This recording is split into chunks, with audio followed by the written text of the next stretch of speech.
Welcome. To the joy of coding.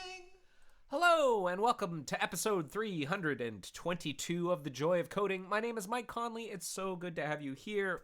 We're going to be hacking on some Firefox stuff today. I'm looking forward to that. We're going to be solving some mysteries, hopefully. Let's get started. I'll start by sharing my screen. We can look at the agenda. Hey, look, I didn't have problems bringing up the agenda this week. Good stuff. All right, so yeah, today is April 19th, 2023, episode 322. A reminder, no plan survives breakfast. I don't know what's going to happen during the stream. We might solve our mystery. We might not. We might get completely sidetracked. Who knows? We might get stuck doing a build that'll take forever, and then we'll have to find something else to do. That could happen. That's all right, though. We're capturing software development in the raw. Very little preparation. You're seeing what I would normally do if I was doing my job. That's the first thing. The second thing is that the agenda that we're looking at is something that is available to you if you want to click on links and stuff. If you're watching this on Twitch, check out the channel details down below. If you're watching this on YouTube or diode.zone, check out the video description. And if you're watching this on Air Mozilla, check out the details section for that direction. I also wanted to briefly shout out the episode guide. There is an episode guide. It is completely viewer-driven. It chronicles all the things that we've done. In fact, let's pull it up so you can take a look. It chronicles, every episode right back to some of the first ones. Although, some of the it's not as fleshed out in some of these first ones, but you can still see, back in episode 2 in 2015, I was working on electrolysis and printing on Linux. Oh, fancy. And we talked about nested event loops, which are super nasty. And, I actually remember, wanted great printing code. Yes, I was dealing with printing. That was a nightmare, and that's over now. And we have all the way up until February 1st, which... we've got a couple of months or weeks rather of episodes that are actually waiting in the queue to be episode agenda 319 is missing row breaks. Okay, well, what I'm gonna be doing is reviewing some pull requests that have come in for some episodes. I'm not going to do these Dependabot ones. I'm going to do these episodes. Smurf D, prolific contributor to the episode guide. It's time to bring these in. 315 all the way to 321. Let's review them. Let's check it out. So, the first one is episode 315, which was all the way back here on February 8th. That looks right. The link looks right. The agenda link looks right. We were still hacking on Windows jump lists. That looks as good as it's gonna get. I love it. I'm pretty easygoing about this episode guide. I just make sure that the dates and the links are right, and then we move on. So great job. Thank you very much, Smurf D. Episode 316, February 15th, as opposed to February 8th. February 15th, episode 316. That looks right. More jump list stuff. And then I talked about Thunderbird. And that's that. Episode 317 was February 22nd. And, that looks right. And then, more of that jump list stuff. We really checked a lot of these boxes that episode, though. We really sort of was we rearranged some stuff. I kind of stubbed out an abstract class for a thing. Looks a little broken in here. That all looks good. I love it. Thank you, Smurf D. I'm going to merge that in. If you can't tell, I've got a little bit of a cold. I'm kind of on the tail ends of a cold, but my nose is still bothering me. So I apologize if you occasionally hear me sniffle. I might have to blow my nose at one point. Apologies in advance. Okay, episode 318. That was March 8th. Let's see here. That looks right. More jump list stuff. And we got all the way down to here. I think that was an episode where we got really our story straight on how the testing was going to work.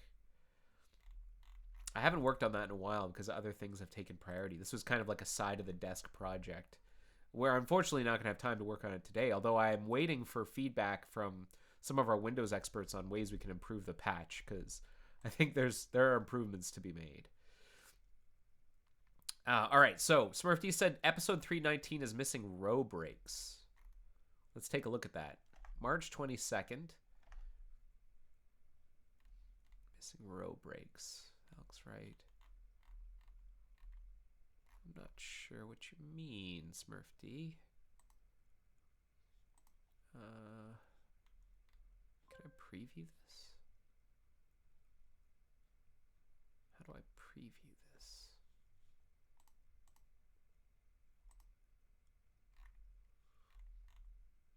Looks okay.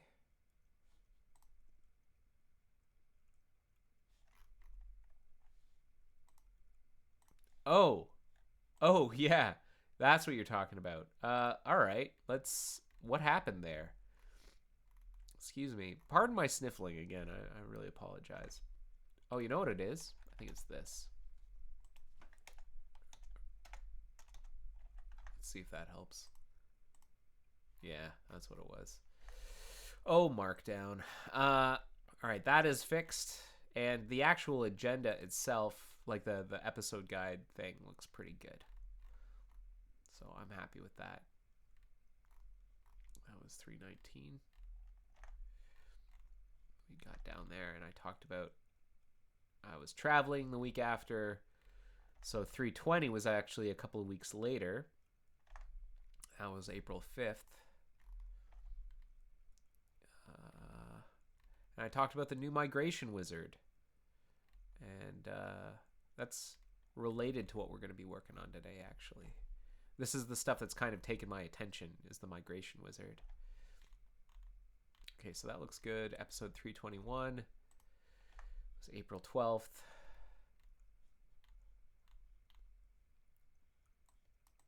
That's last week. We reviewed this patch. Oh, you know what? I never filed that, and I think it's worth doing. So I'm going to put that as a thing we're going to do today. Let's maybe start with that, and then we'll do the thing that we wanted to do. What? No. No. Okay.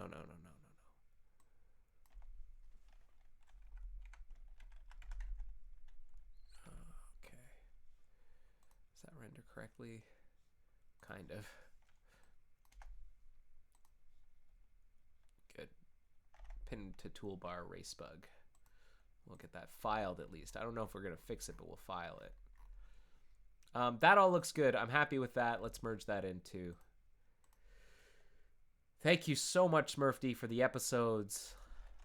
Thanks.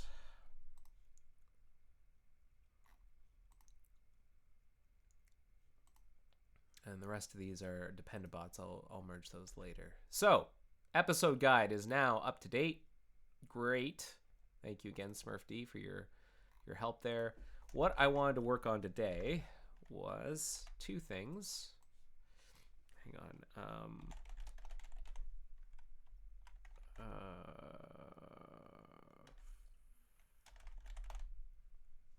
Did I already have a bug number that I can link to you? I think I do. Hold on just a quick second. I have to find the bug. I'm doing this off screen because I might be CC'd on like security bugs, and so I can't show you those. Okay, this is the one. Let me pull this up. So we want to make it easier for people going through our welcoming onboarding to sign into Firefox accounts and not like get dumped into like sort of a side tangent while they're logging in. We want to make that possible. So that's we're going to copy that as Markdown.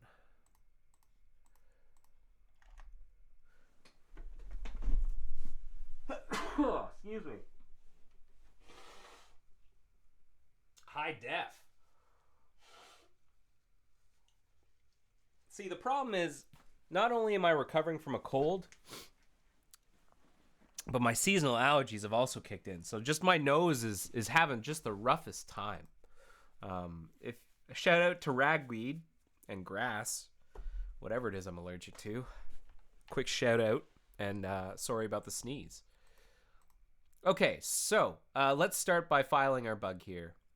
I just realized that is broken because when I'm in the rich editor, it doesn't understand Markdown, which makes sense. You're not supposed to need Markdown. There, that should work.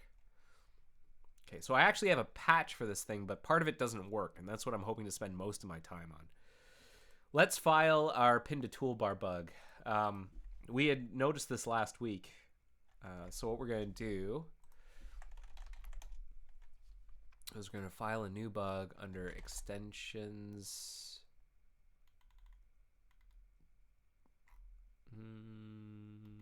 Probably extensions front end. Bugs about front end APIs. Oh, not quite. Web extensions. General. I'll put under general for now. Actually, come to think of it, it's a matter of what bug, where do they file bugs under browser add-ons? Because this is, I think, where the issue is.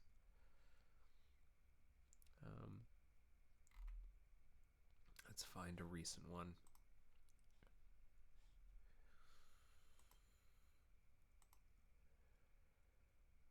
Web extensions general. Okay, sounds good. Pin to toolbar context menu item is sometimes out of sync. All right, let's see if we can record this. I'm going to use Camtasia. Well, first of all, let's get our steps to reproduce. So if I remember correctly, our steps to reproduce are install an add-on like YouTube Audio or Firefox Relay that has a button. Install a web extension that has a browser action. I'm using, which one will I use here? Firefox, uBlock Origin.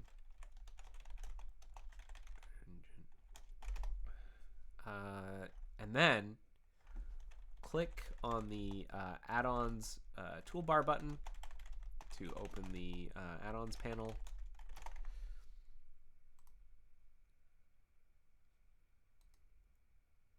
Right-click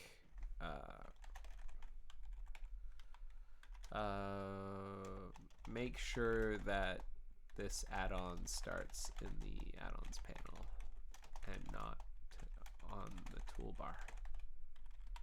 Right click on the web extension browser action in the panel and choose to pin to the toolbar.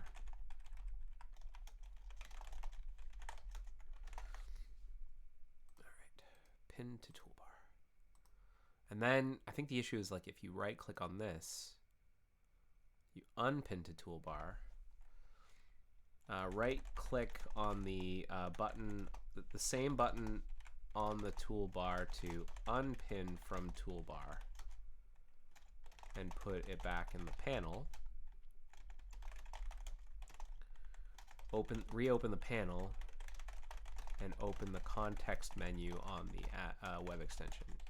So I think the issue is that now this will say, like,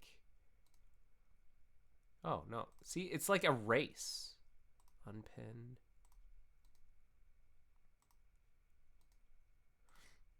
Where was the issue? We saw it last week. What? We recorded it. It's in last week's episode. Let's look up last week's episode. What was last week's episode? Episode 321. Let's see if we can find it. I'm just going to mute. Oh! I thought I saw us with the panel open. Like, basically, I'm going to look for that where we added that to do, because it was, like, not long after. We were reviewing.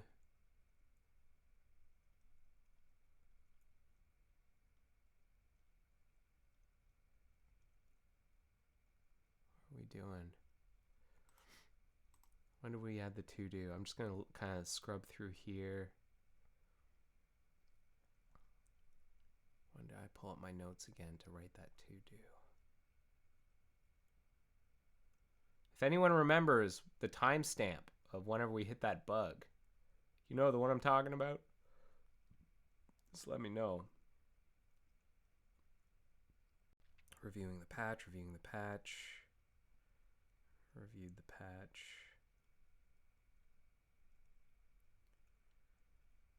When did I pull up my notes? Here? To do. Here we go. Hunt down.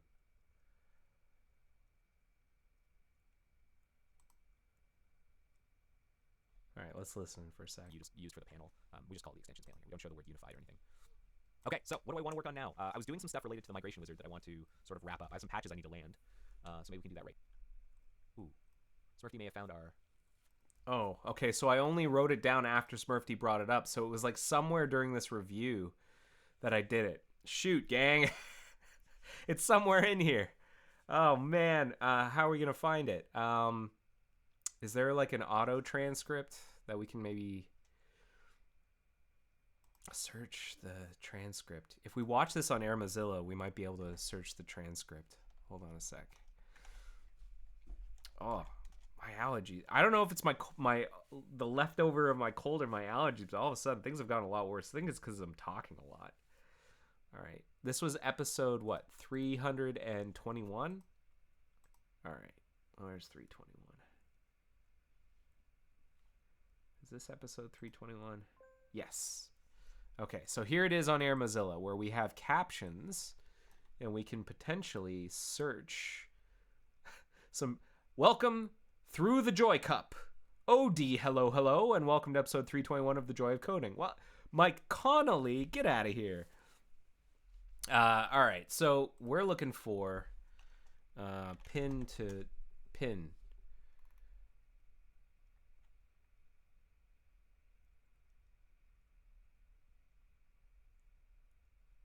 Let me add it too, dude, to hunt down the race.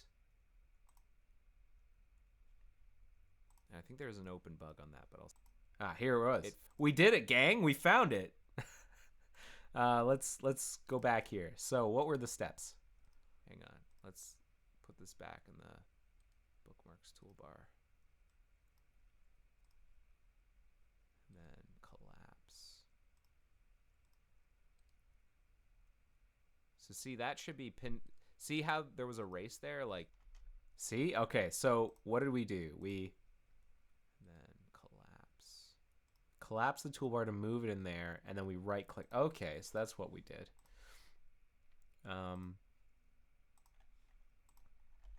Let me make sure I'm on. So the patch that this is based on, I think just landed in Central.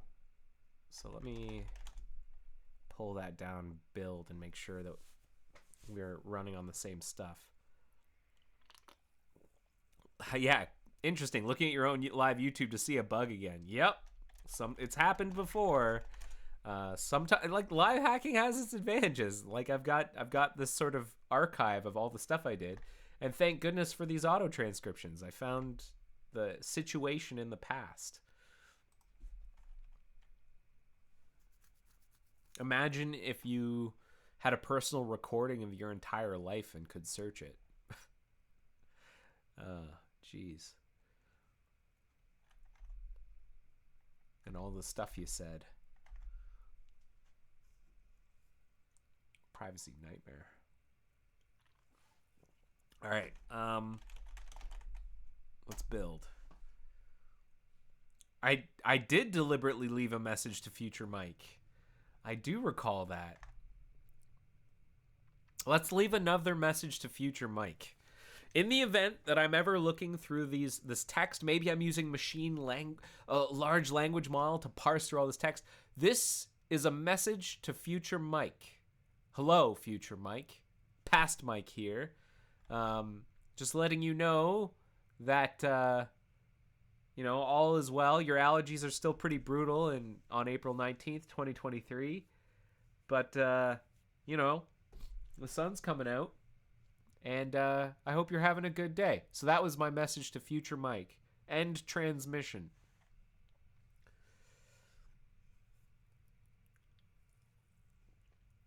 Shout out to Future Mike, wherever he is. Okay, so let's make sure we've got the steps while we build this thing. It's like I show the toolbar. I put an item in the toolbar. I collapse the toolbar. And collapse. I right click on the context menu.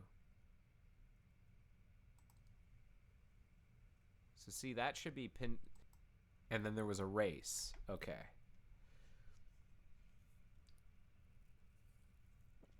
Okay, come on, artifact build. Let's go.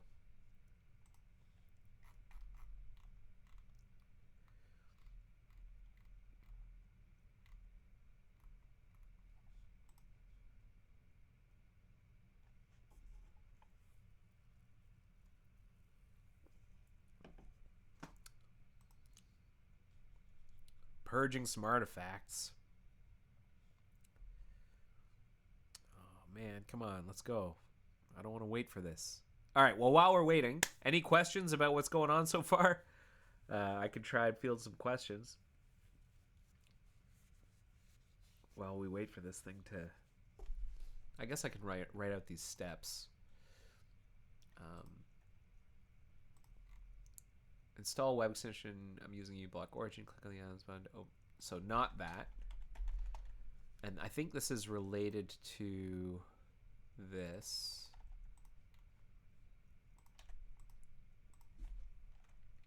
Open the bookmarks toolbar. Make the bookmarks toolbar visible. Enter customize mode and drag the extend the browser action button to it. Collapse the bookmarks toolbar.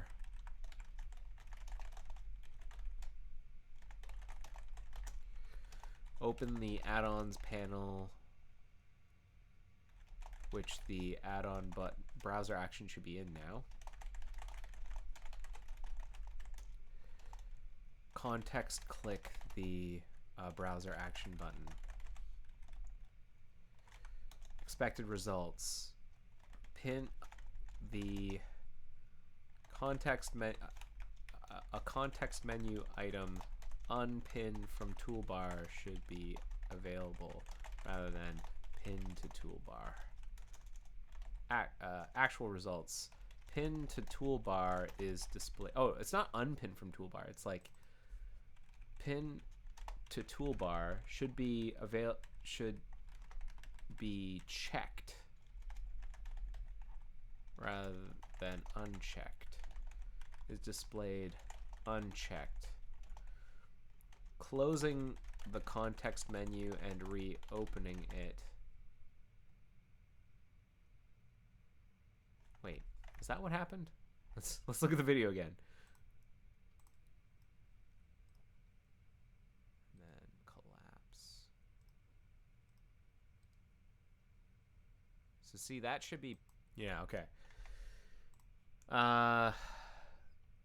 Is display unchecked. Closing the context menu and reopening it shows the proper checked state.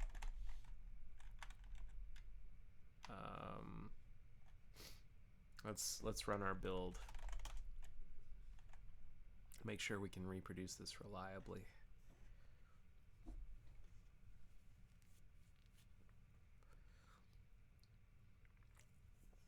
Okay. So we've got our bookmarks toolbar here. Okay, first of all, we have to put uBlock in the toolbar. And we're going to move it to here. Then we are going to collapse our toolbar. Now, when I right click, it should be checked. It is checked.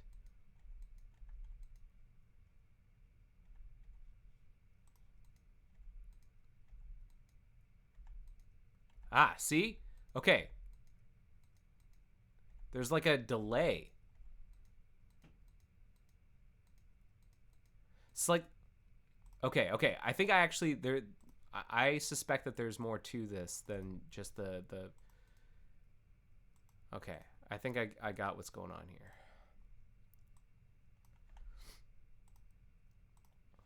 Let's collapse.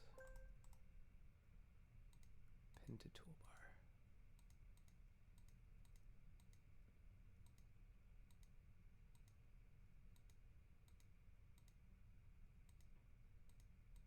Yeah. Okay. So it actually has nothing to do with this other one. Install 2 web extensions that have browser actions. I'm using uBlock Origin and what was the other one? Firefox Relay.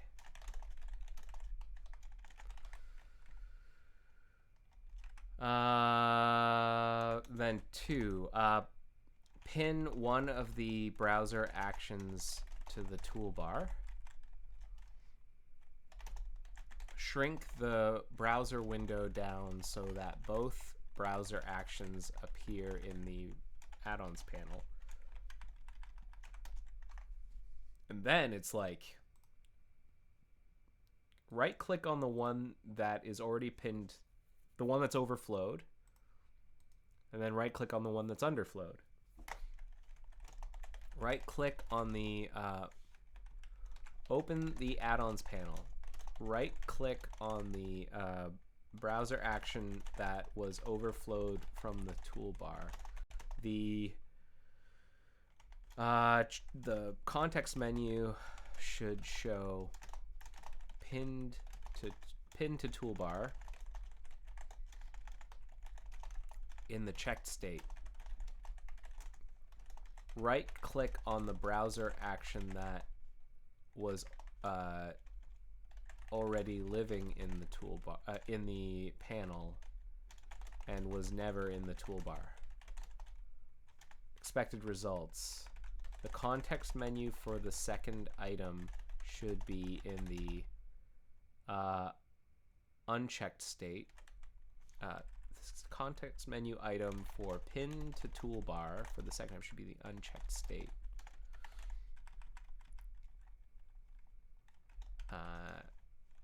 The menu item is in the checked state at first. A subsequent context click puts it in the unchecked state. I think there's some kind of race here. And then we're going to add a recording.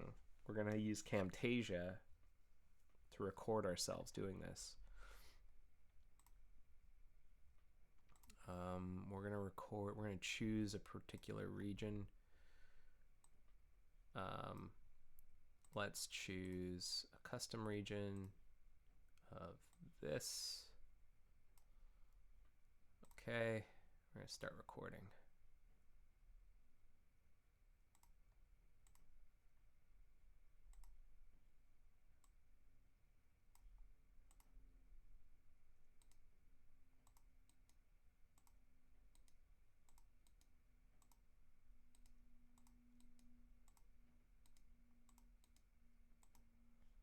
All right.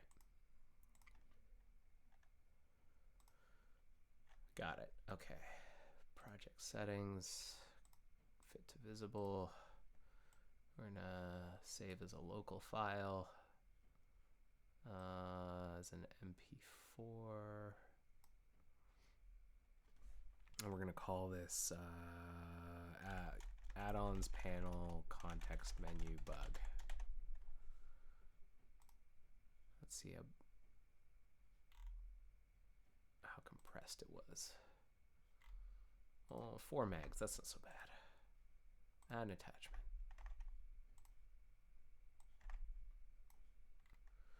All right, video demonstrating the bug.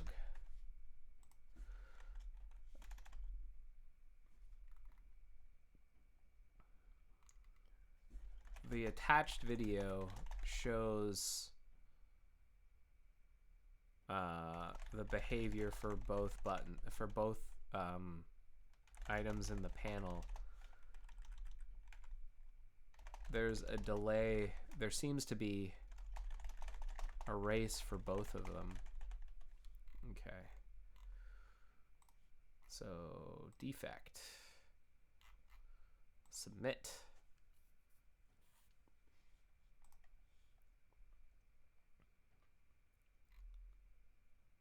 All right, let's take a look.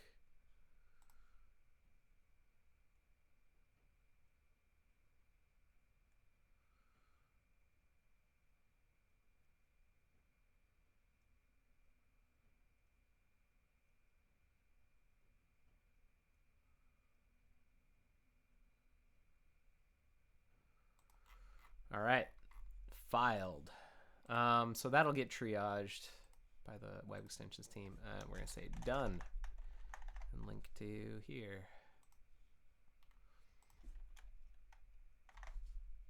Copy. Markdown. Done. Wish we had inline attachment in Bugzilla. Yeah, maybe someday.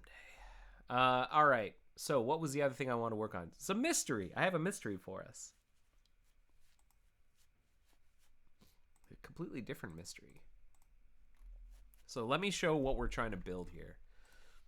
I think I shelved the patch, so let me unshelve it. So here's the situation. Whenever a new person downloads Firefox, they may actually be a pre-existing Firefox user. They're just like installing on a new machine or something. And so we offer to let them sign into an account if they already have one so that they can start syncing and get their stuff. You know, that's a great way of moving your stuff between devices, is to use Firefox accounts and sync. So if you're getting a new computer, create an account with your old computer, sync, sign into that account on the new computer, all your passwords and bookmarks and history and stuff show up. That's what and like, there are other ways of migrating data. You could like export your bookmarks and your passwords to files and use like a jump drive and move things over. But a Firefox account is probably the safest and most future-proof and platform agnostic way of doing it that doesn't involve like manipulating file systems and jump drives. You know, us nerds using Matrix and writing in C++ and JavaScript are probably comfortable exporting profile folders and zipping stuff and moving things between computers. But you're like, the typical user, I would imagine, does not care if they see a file manager. It's like a nightmare. They don't want to have to deal with it. They just want it to work. So signing into an account is like a nice way of just sort of like taking care of things and doing it securely. You know, that if you were to put all your passwords, for example, on a jump drive as a CSV file, you know, that's very convenient, but it also means that there's a point of vulnerability there. If that jump drive gets lost, you forget to erase the file, you don't erase it securely. You know, there's a lot of problems with exporting stuff to a disk and like moving stuff over. You know, it really depends on your attack. What do you call it? Your threat vector? No, what's the term? Threat surface? Attacks? What is your threat model? What is your threat model is always the question. Well, in this particular case, a jump drive we feel is useful, but we don't want to super encourage it, mainly because of the opportunities for, you know, sensitive data to be leaked somehow. Like, we still want to offer the capability of exporting CSV passwords to CSV and bookmarks to CSV, and eventually like history. I think actually history can already be exported as a JSON file and exporting the stuff. We do want to allow that, but we want to really encourage people to create an account to use Sync to do this kind of transfer, because it is end-to-end encrypted. So even if, you know, your connection is being observed by someone on your network or someone in between you and Mozilla or the other way around, like, they're just going to see encrypted noise. And same goes for Mozilla. If someone, you know, God forbid, someone breaks in and starts reading logs and going, you know, busting open databases, which does not happen. Like, we're you know, knock on wood, we've been pretty good about not having that happen. But even if they did, the data in Sync is all encrypted. Like we can't read it. We can't analyze it. It's end-to-end encrypted on the client side. So that's why we want to encourage using sync to transfer data this way.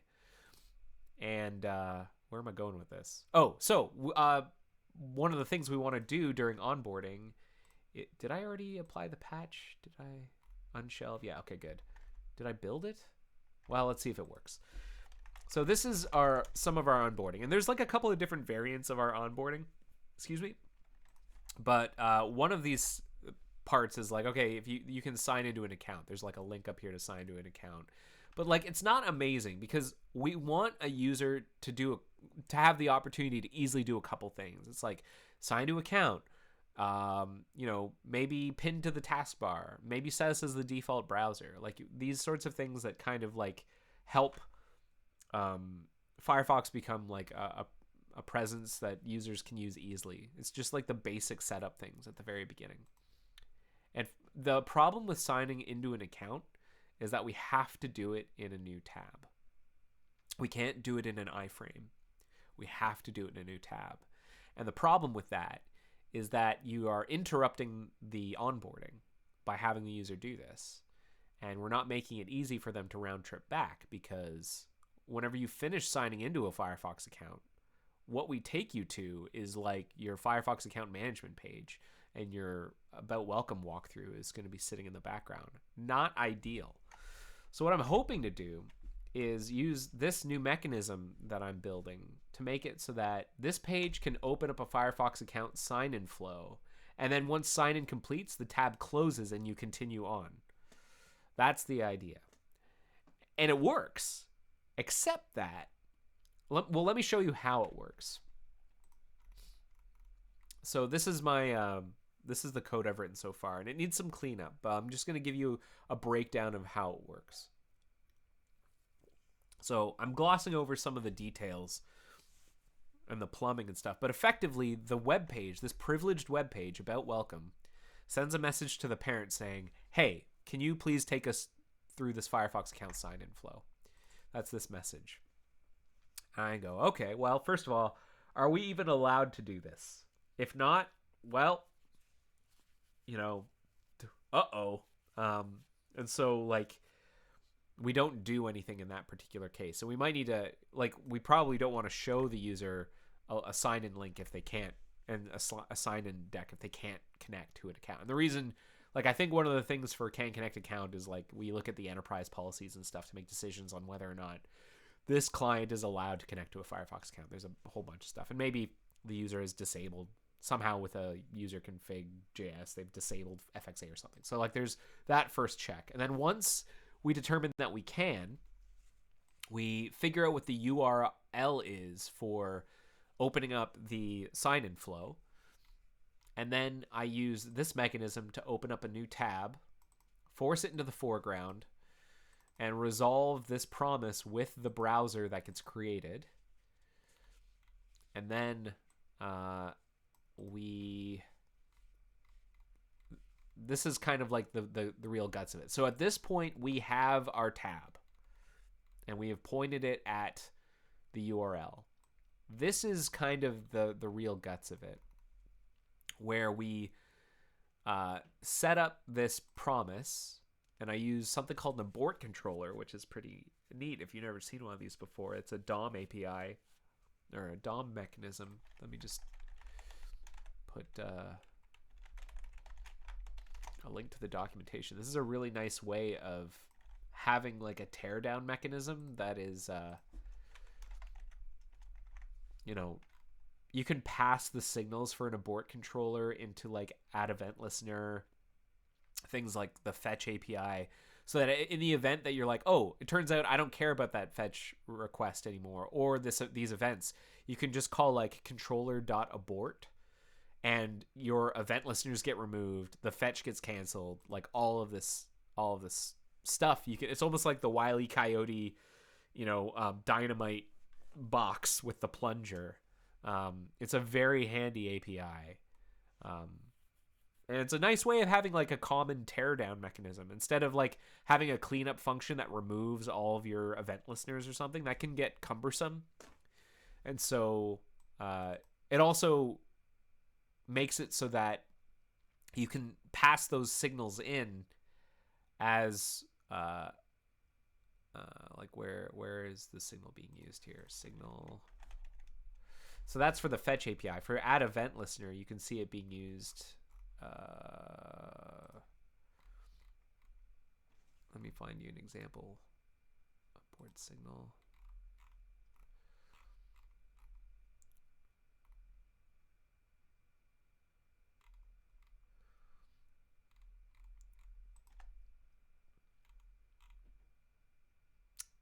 Where is it? Abort. There's a way of passing an abort signal, and I had that documentation from it. There was a good example, and it's like I'm just all seeing the same examples. But I will tell you that add event listener takes a signal as well. Options. It's one of these options that you can pass. An abort signal. The listener will be removed when the abort method is called. So that means that you can, at the time of adding your event listeners, set up your signal handler so that whenever abort's called, your event listener gets removed. And that's handy because that means that you opt into having that removal at the time that you add the event listener. And that means that you don't have to keep a reference to the event listener around to remove it down the line. You know, that's an old pattern, right? Where you hold a reference to the event listener so that you can remove event listener as part of a cleanup. Well, that this abort signal and abort controller mechanism saves you from having to do that, which is really nice.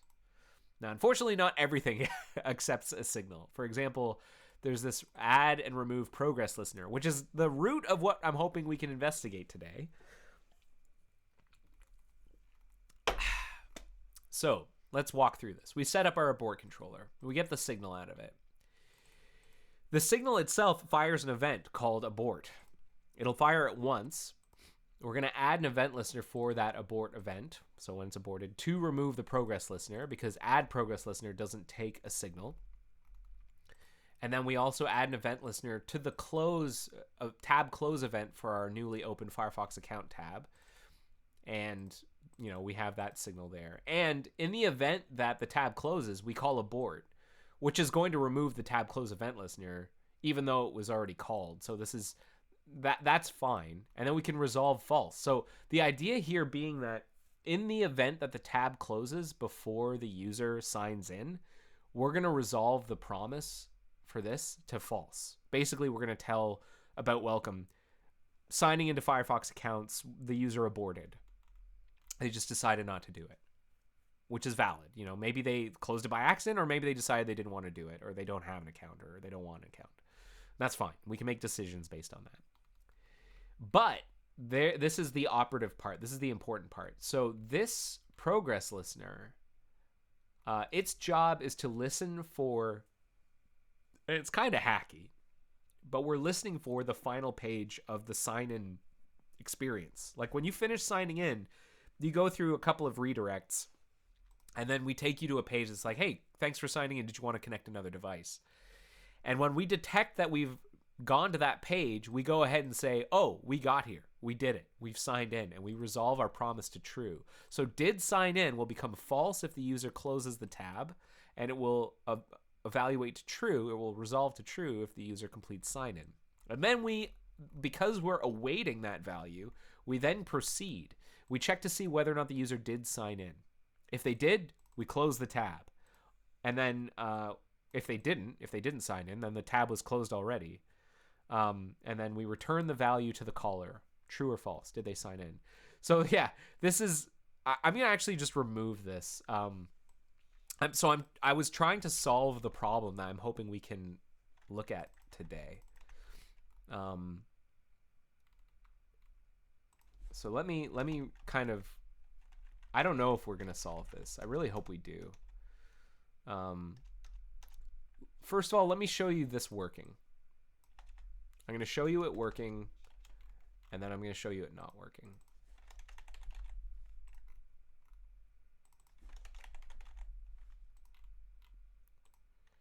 Let me just make sure I'm using this right.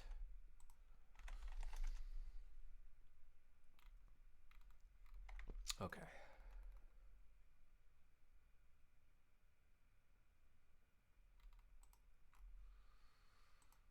I think I also have to supply an NSI supports weak reference there. Okay. So this is it. Hopefully this will work. So let me just restart.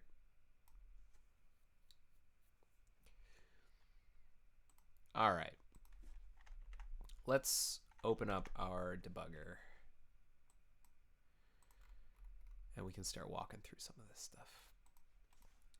The other thing I need to do is I need to get my test account password ready to copy. Because we're going to sign in, gang. So let me put that in the clipboard. All right. So let's call our method here. We hit our breakpoint. And so the first thing we do is we produce that URL that we're going to be sending the user to. And then we're going to open up our tab in the foreground. And then we're going to set up our promise and our controller and stuff. We're going to continue on. Add our event listener for closing. Set up our FXA listener that listens for that navigation. Then we're going to add it to gbrowser. Okay. Now I'm going to sign in. Well, actually, first thing I'm going to do is I'm going to not sign in. Let's see what happens if I just close this tab. So I go through here again. I resolve to false. So because I aborted, we resolve to false. Okay, let's try that again. This time we're not going to abort. We're going to actually do the work of signing in. So let's play. You know what? Some of these I can just disable. I don't think I need those now. Play. Okay, so here we are. And we're going to sign in. We signed in, gang. It worked.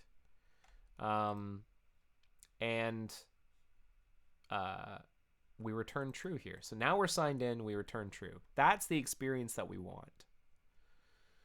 Now, the problem with this is that I am adding the progress listener to all of the tabs. When really the one I care about is the one that is on the one that we're opening here, the one that we're opening to go to the FXA page.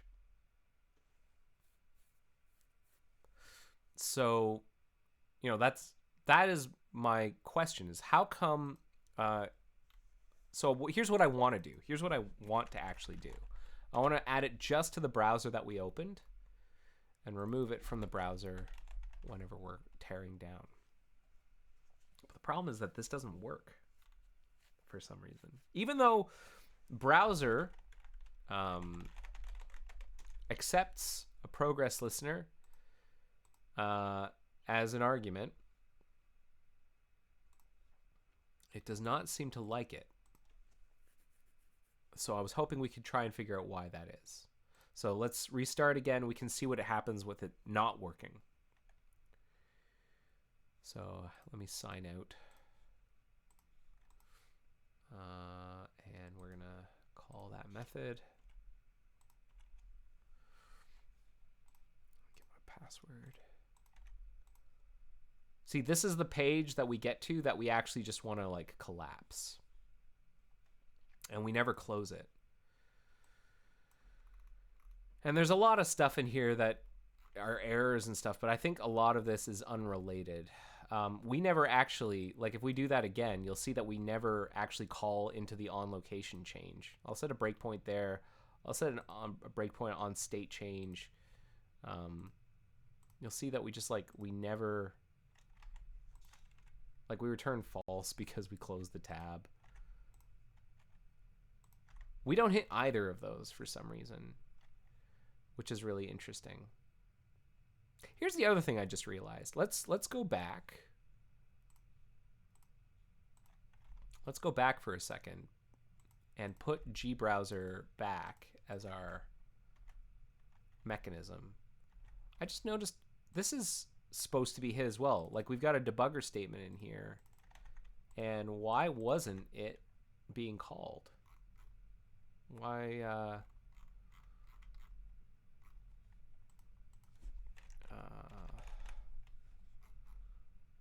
should be web progress request state flags, like something like this.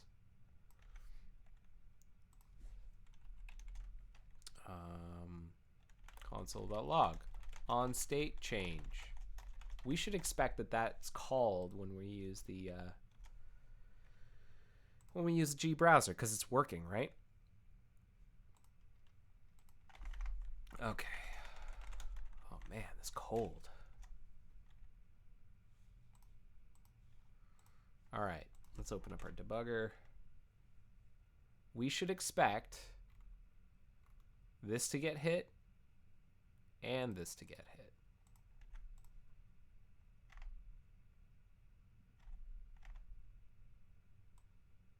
Okay, now neither of them got hit, even though we're using G-Browser. What is happening here?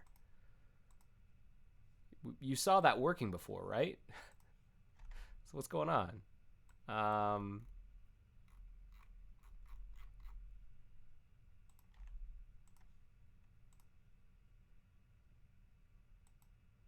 Is it because of our breakpoints?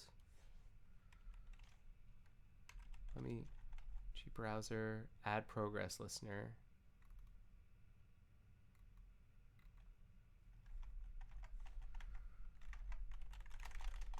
Let's build just in case. This is the mystery. What we're seeing, did I change all the places back to G-Browser? Yes, I think so. It's like there's two places, add progress listener and remove progress listener. These are the two places that we need to care about. But what we're seeing here is the mystery. Example of browser add progress listener in the link above. Yes, I've actually been looking at similar, like using a browser progress listener is not new to me. Like this is something that I've done before in other places. It's just for some reason I'm hitting this weird mystery for about welcome, and I don't know why. I don't know what I'm doing wrong here.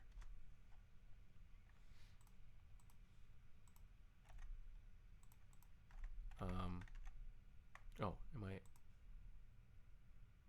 Oh, so now I've hit. Now I've hit my breakpoint. Was it the console.log that was messing it up?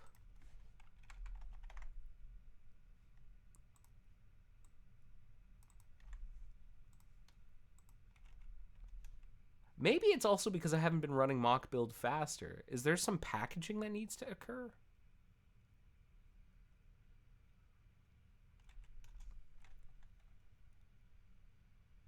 Could it be that simple? I don't need Camtasia anymore. Don't save.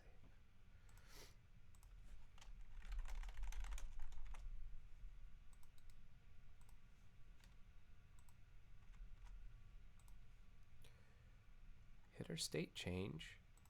So console.log works just fine. That's fine. All right. So presumably this will work. Like I'll enter my password and then we did a location change and we'll resolve to true.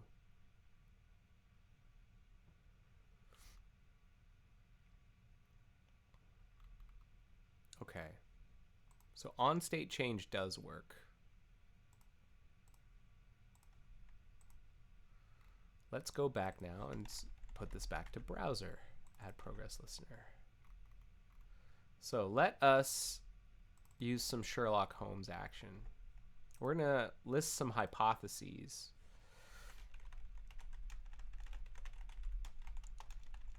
About what's going wrong. So there are a couple of hypotheses that we've got. If you have any of your own, write them down or like drop them in the chat. Here's my first hypothesis. I'm adding a progress listener to the wrong browser somehow. That's possible. Maybe. The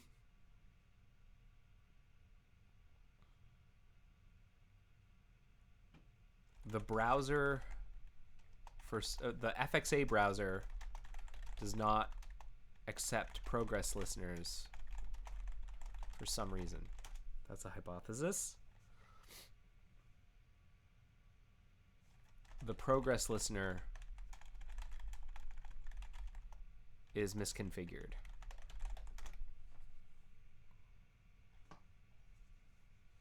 Any other hypotheses?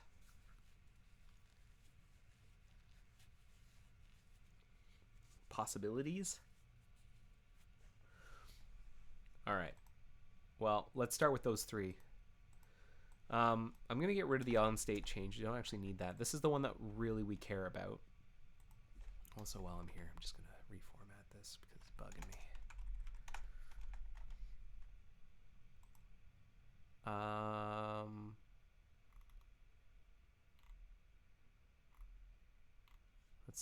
Maybe it has to do with one window privileged and the other not.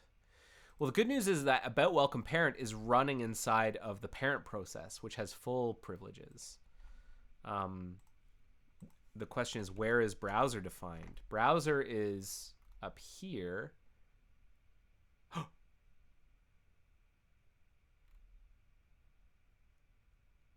Ocris, did you just fix it?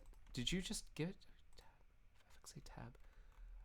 We're adding it to the wrong browser, I think. Browser in this case is the FX. It's the about welcome browser. That might be the issue. That might be the issue. So hypothesis 1. Hypothesis 1. Okay, let's see whether or not this fixes it. Suddenly things are looking up, gang.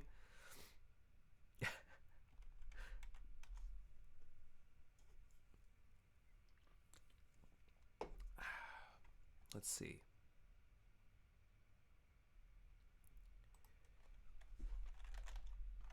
I mean, this would make a lot of sense. If this is what's causing it, that makes so much sense. All right. We are going to put in the password. Yay! That was it. All right. Ogris saved my butt. Fingers crossed. Good eye. Good eye. Where's browser defined? That feels good. It's nice whenever things make sense. Okay, so there are a couple of other things that we have to consider as well with this API, which is that there are a couple of other things you can do from this page. Like you can choose to use a different account.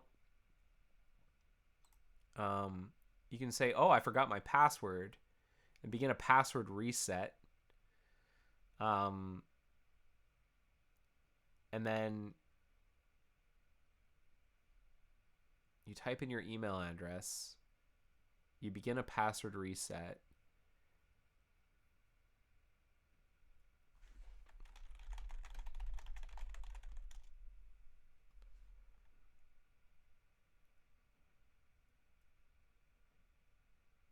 and then I remember my password. Eventually you'd come back here. Okay, it will still work so long as you use the same browser. Okay. What I want to do now is clean this up a little bit. FXA sign-in flow entry point. The entry point should be, I think, about welcome. Entry point.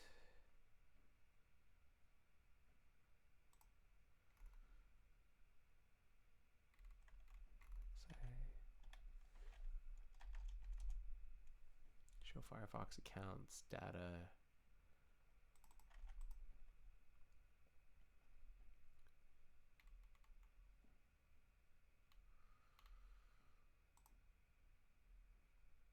Entry point, activity stream first run.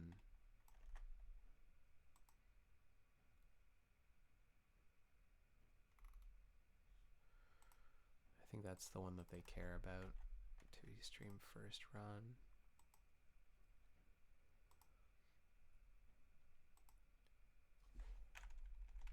Okay, let's start to document this a little bit. And then what I want to do is get this cleaned up and ready to write a test for it. The test will be really interesting. We're gonna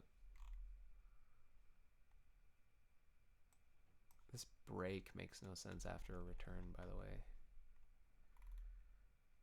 So what I'm going to say is did sign in, return false.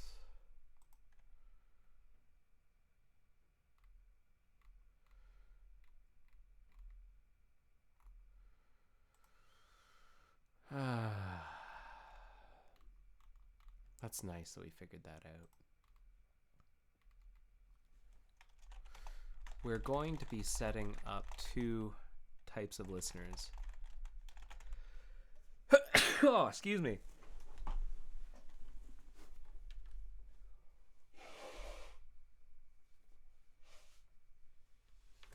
Man, I'm so sorry, gang. Like, I don't like to sneeze in public and give you a high def sneeze.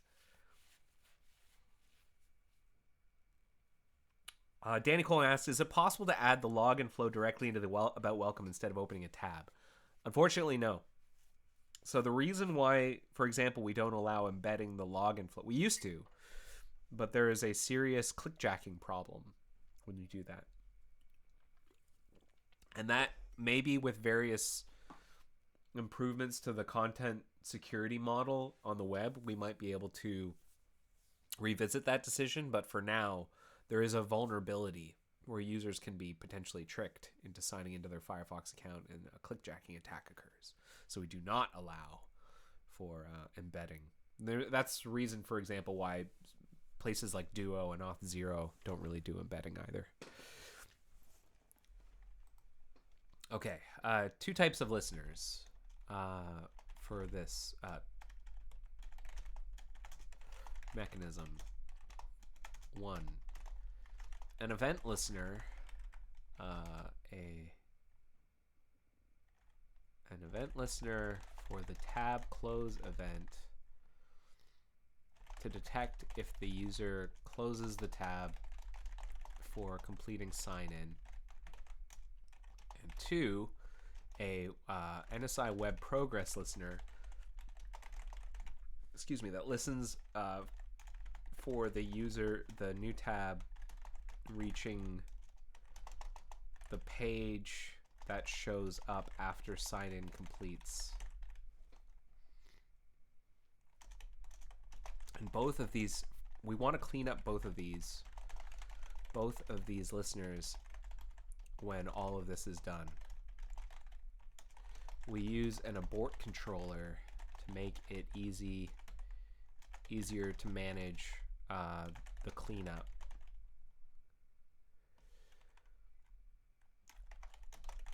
Unfortunately, NSI Web Progress Listener add progress list or NSI Web Progress add progress listener. Is that what it is? NSI Web Progress.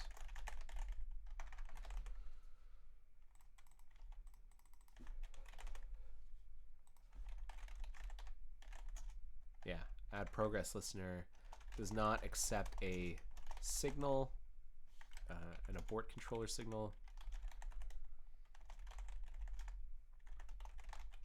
as a parameter. So instead we listen for the abort event on the signal to remove the progress listener.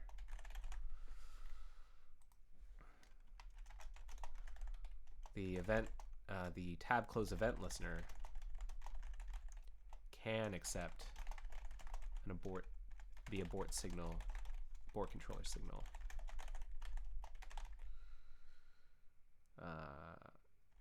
Which will then remove the event listener after controller.abort is called.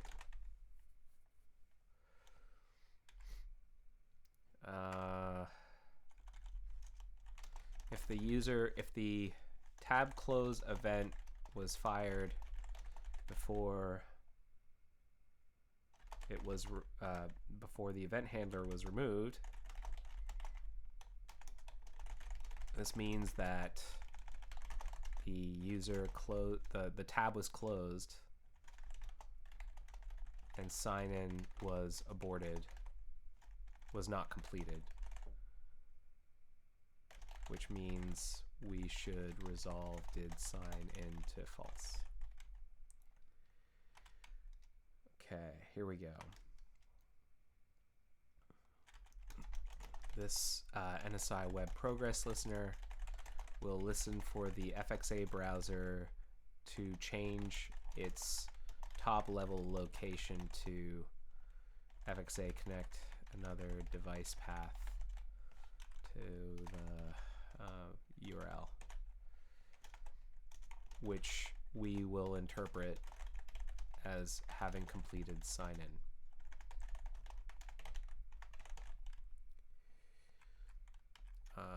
We reached the we completed sign in.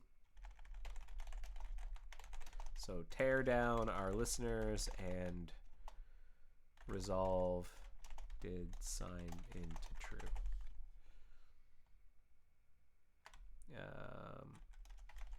If the user completed sign in, we'll close the FXA browser tab for them to bring them back to the about welcome flow. Okay. That, I think, helps explain what's going on. I'm going to put up a work in progress patch for people to try, like but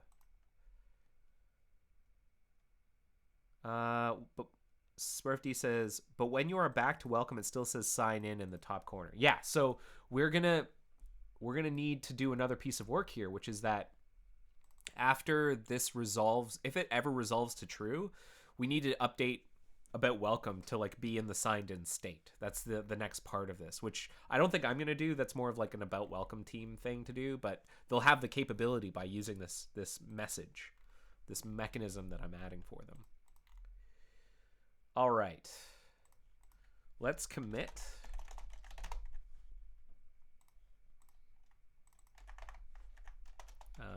Make it possible for about welcome to close an FXA sign-in tab after sign-in completes.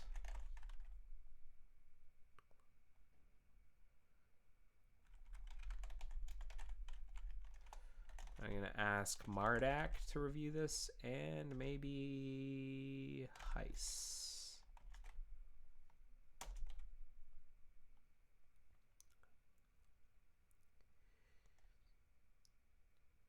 And then we should put this up as a work in progress, but then we should write a test. That's what I'm going to do for the rest of this stream. Hey, I'm so happy. A special shout out to Okris. Here, let me write that down. I'm going to immortalize that in here in the agenda. Okris saves the day by helping Mike realize that he's added the progress listener to the wrong browser. It was being added to the about welcome browser and not the FXA browser. So Okris, I don't know what to say. I'm so glad you're here. You know, this isn't the only reason why I live hack, but it's one of the really nice reasons why I live hack is that you get to help me out. And I appreciate that. Okay, so there are some problems in here. Line 90. I think it's because there's some... Oh yeah, I had some like debugging stuff up here. We're going to get rid of that. An FXA listener was used before it was defined on line 313. I just moved everything around, so... Right, it's going to complain about that. What happens if I attempt to remove a progress listener that's undefined?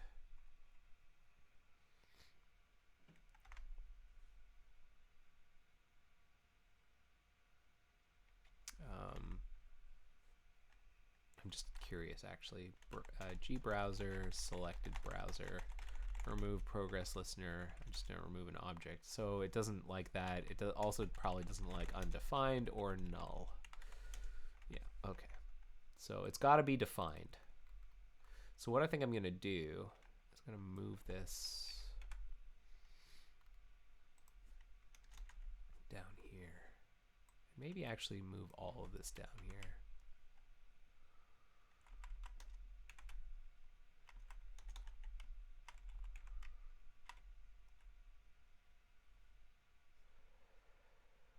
Progress listener. That's actually related to this.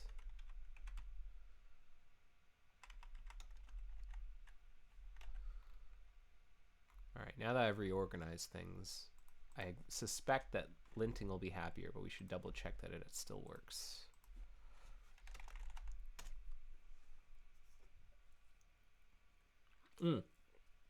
Pro tip, you want to get better at your job? You want the world to help you out?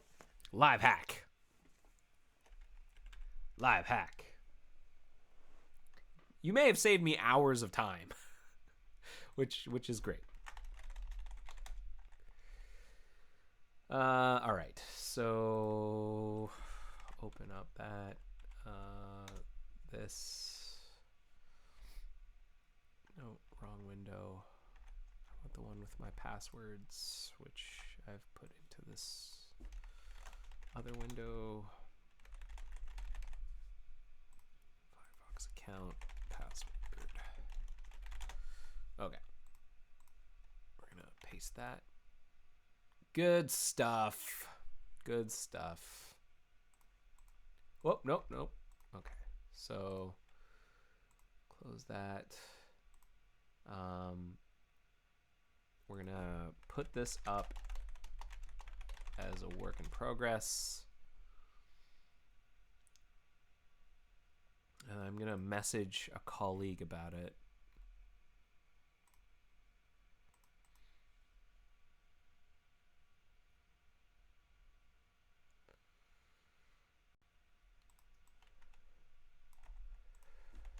All right.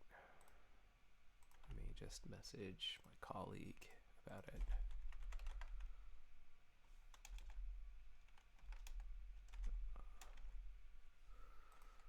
Okay.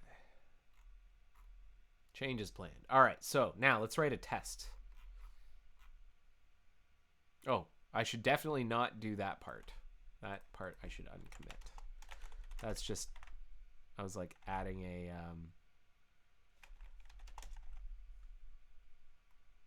yeah, I was like, I had this other idea of how to do it. So I'm just going to revert that part.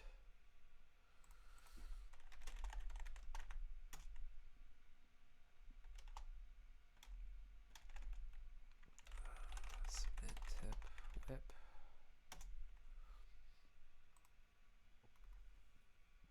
Now, writing a test.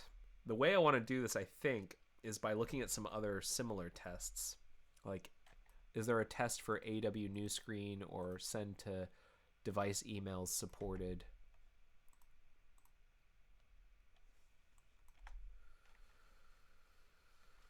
No test for that.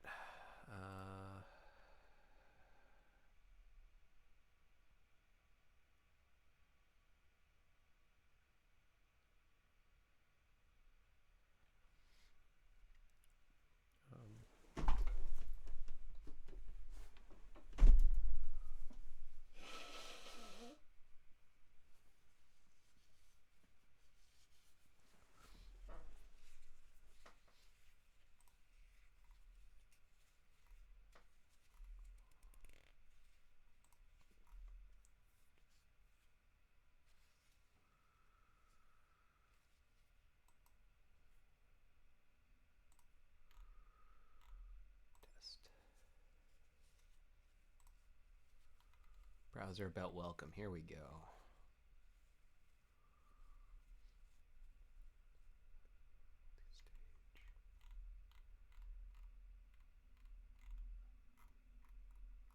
All right, let's see if there's anything in here about FXA.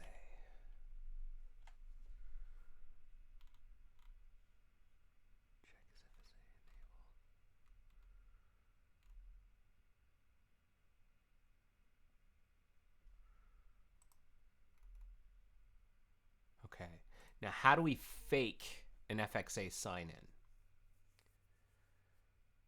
That's the next part. How do we fake an FXA sign-in?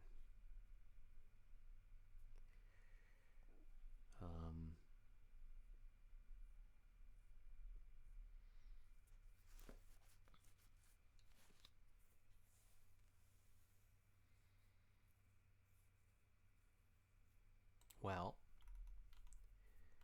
the root URL is being defined here. And I'll bet you we can override that in tests. I'll bet you other people do it.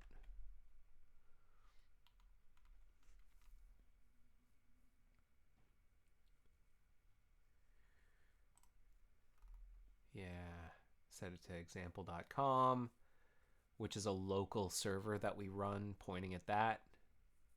Okay, I think I can make this work. All right, let's add a test. Mock, add test, browser, components. It's all going under new tab. That's for historical reasons. The new tab team and the about welcome team were effectively the same team.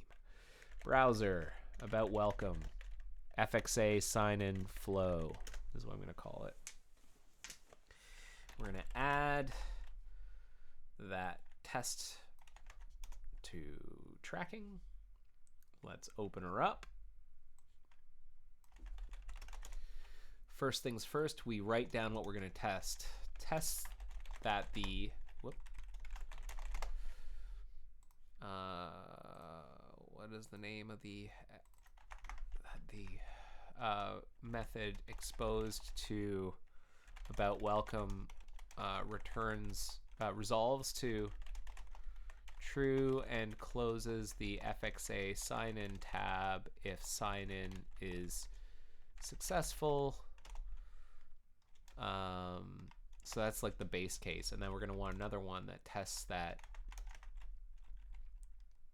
the resolves to false if the tab closes before sign-in completes. Test FXA sign-in aborted. Let's actually write that one first.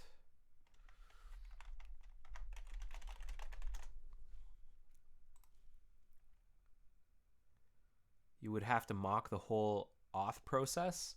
Not really, thankfully. I think all I need to do is change the endpoint and then manually direct the browser to do a URL that causes our FXA listener to wake up. That's what I think we need to do. So first of all, we're going to add a setup function here. What it's going to do is it's going to update. We're going to say await special powers push pref env set to example.com / yeah, and then we're gonna change we're gonna have a similar constant setup here. Connect another device path, and maybe we should rename that because FXA sign-in complete path.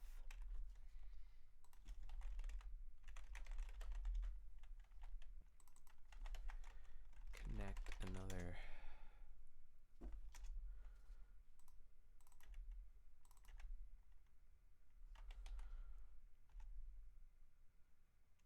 Complete path. Okay. So we're going to do that, and then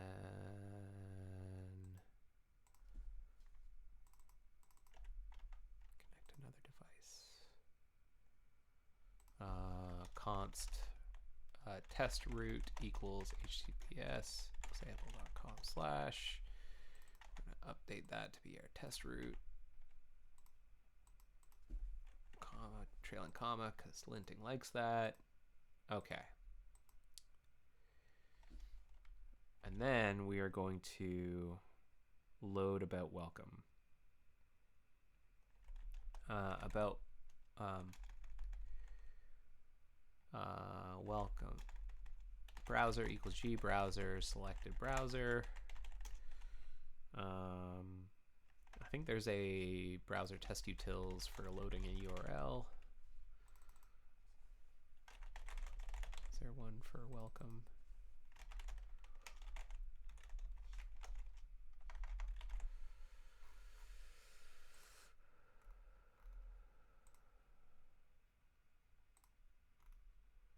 Oh, that's just opening a new foreground tab. Well, you know what? Let's do that so that we can avoid the cleanup. So await browser test utils with new tab.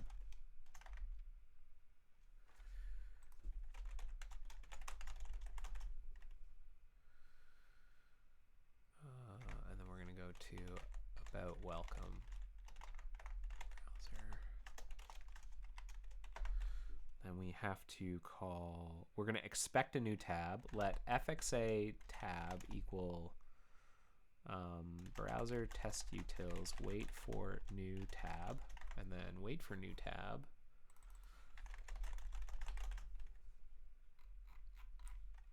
Let's look for the definition of that.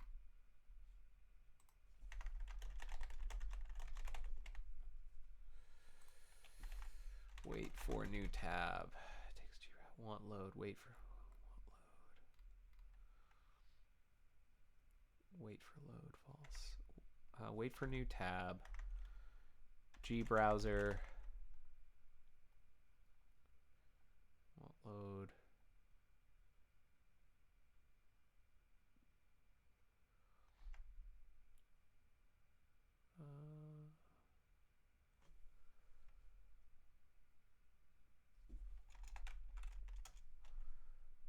And then what we're going to do is await special powers spawn browser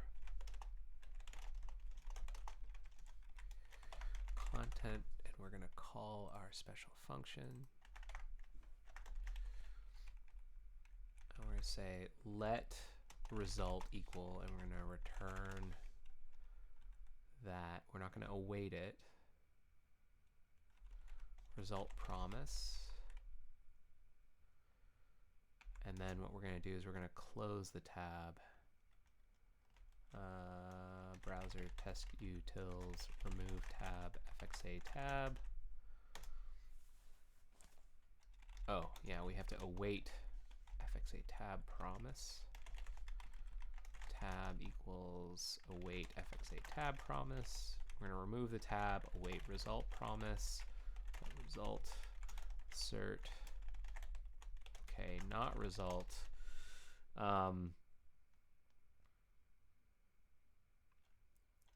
AWFXA sign in tab flow should have resolved to false. All right, let's see if that works. Nope, not migration. New tab test browser about welcome. FXA sign in flow. Here we go.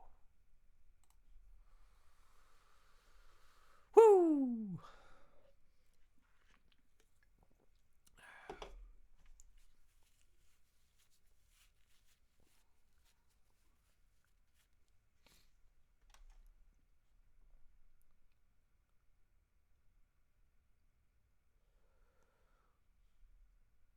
Okay, I forgot this needs to be an async function. All right, let's try again.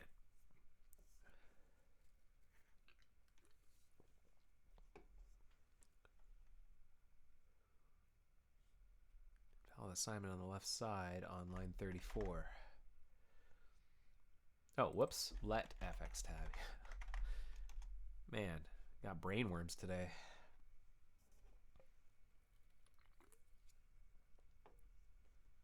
I'm surprised linting didn't get upset with me on that. FXA tab promise is not defined because I need to uppercase it. Yeah. Ocris caught it. Ocris, who needs like, I don't know. I'm just really happy. I like that you got. Who needs large language models when you've got Ocris by your side? Did a tab get opened? Tab bound.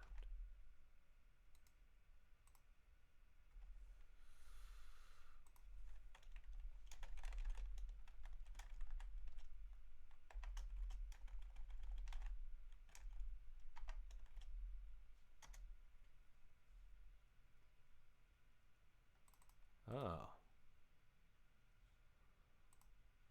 Right.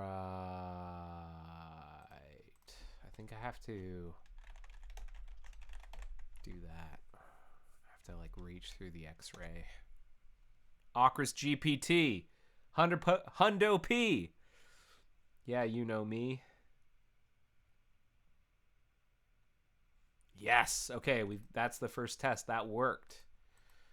Let's do our second test. Test FXA sign in success. So once it shows up, I'm gonna await new promise. Resolve. Set timeout. Resolve. Let's just see what it looks like after it opens. Should have resolved to true.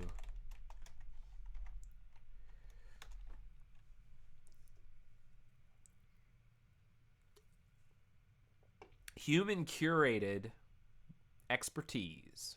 All right, so it goes here. What I'm going to do is I'm going to redirect manually this page to one that matches that takes us to sign in complete. So we get our tab, manually navigate the tab to to simulate a successful sign-in. So await special powers, spawn, browser, content.location equals. Can I do this?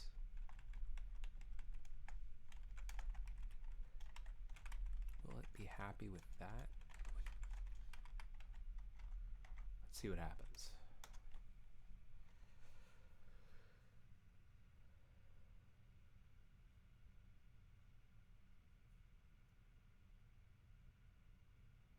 Okay, so it completed, but uncaught exception, malformed URI.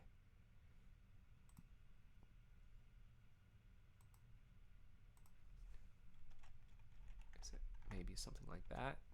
Maybe it wants that.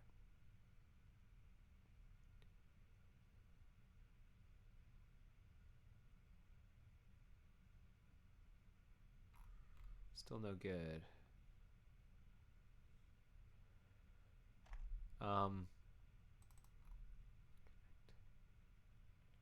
Like if I go to a web page like example.com and I say window.location equals test, it should take me to there, right? Now if I say test 2, yeah, that should work. So what's the dealio?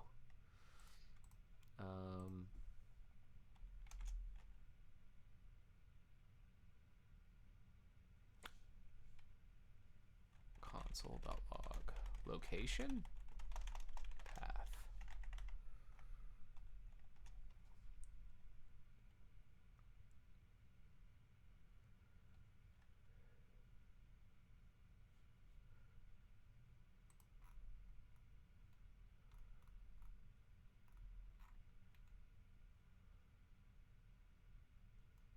So much logging.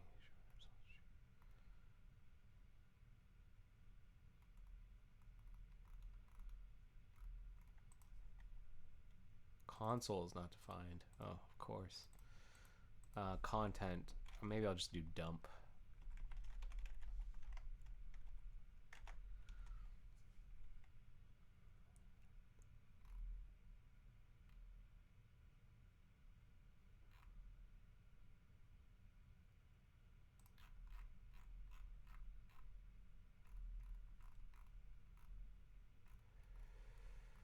location, connect another device. So the path is coming down.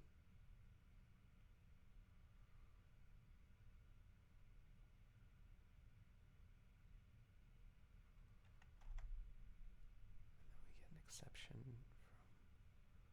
from error malformed URI.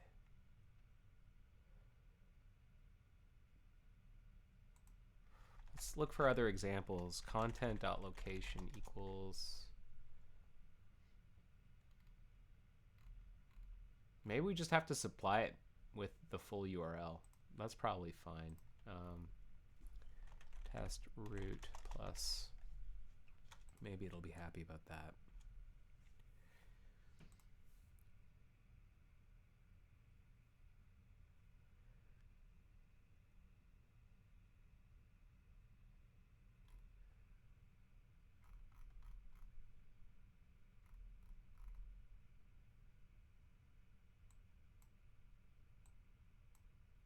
Line 33.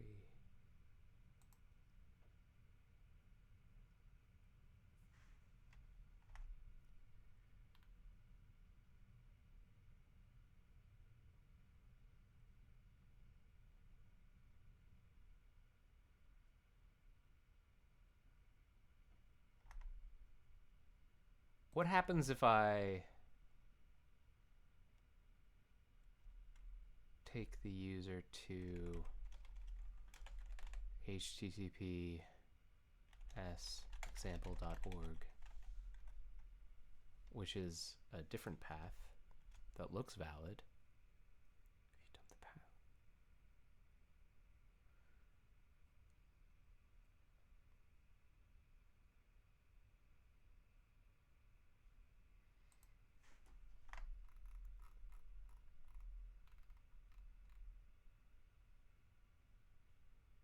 Spawn was resolved.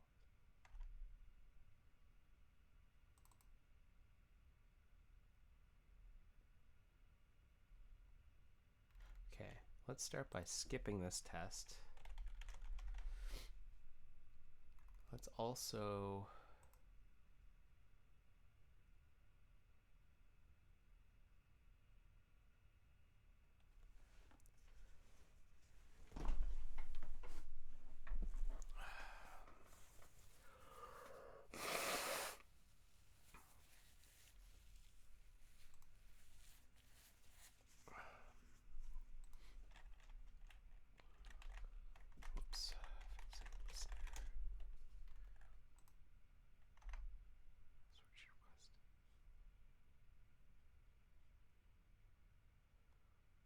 location, example.com, connect another device.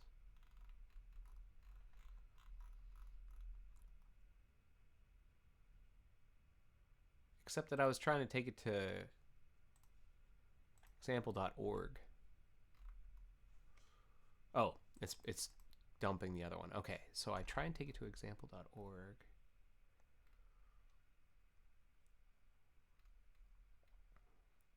Welcome destroyed before query.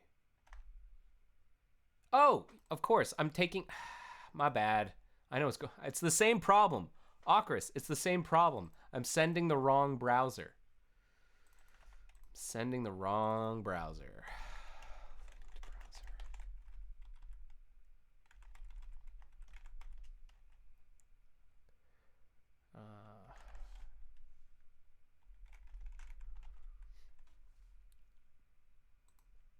Let's see if it's happy about that.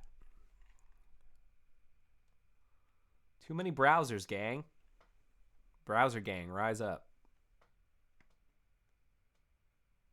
Okay, now this is different. On location change in tab browser.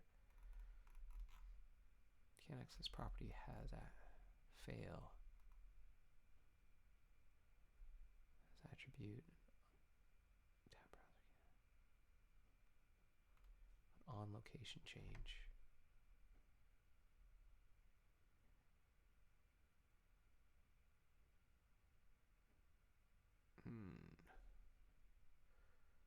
Do I need to like close it one tick later?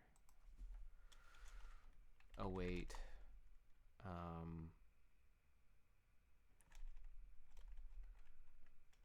special. No, what do I want to say here?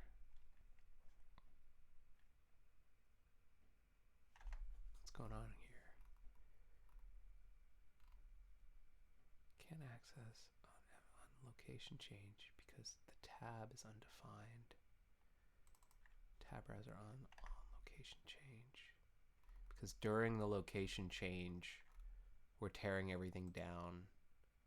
I think we need to wait until we're outside of the on location changes to tear everything down. So we're gonna say dispatch services, what is it? Dispatch to main thread.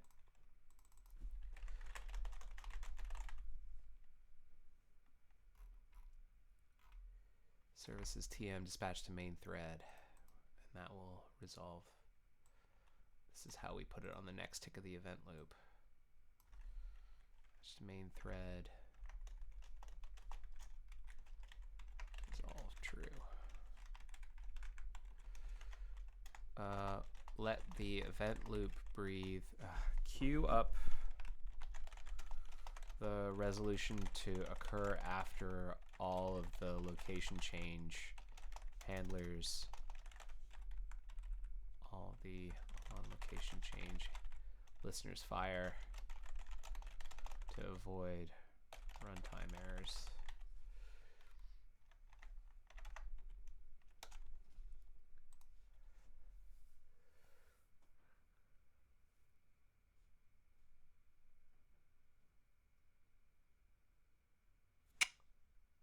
Magic. Magic. All right, let's pretty this up a little.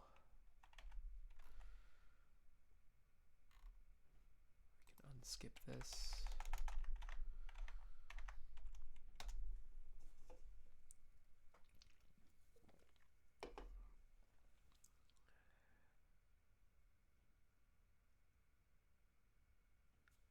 Incredible. Incredible. All right. I am going to put this up for review.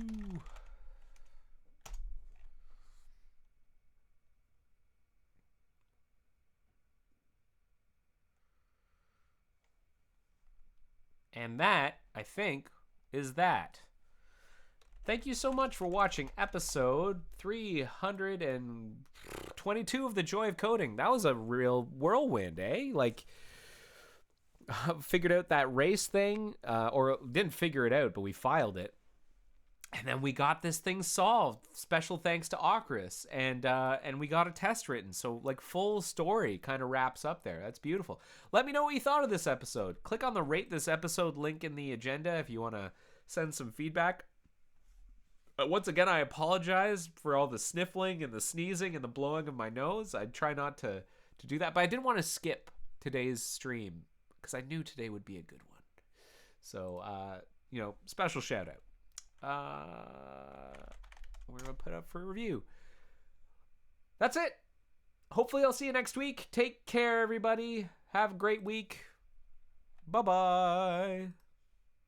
I'm going to play the outro music. The joy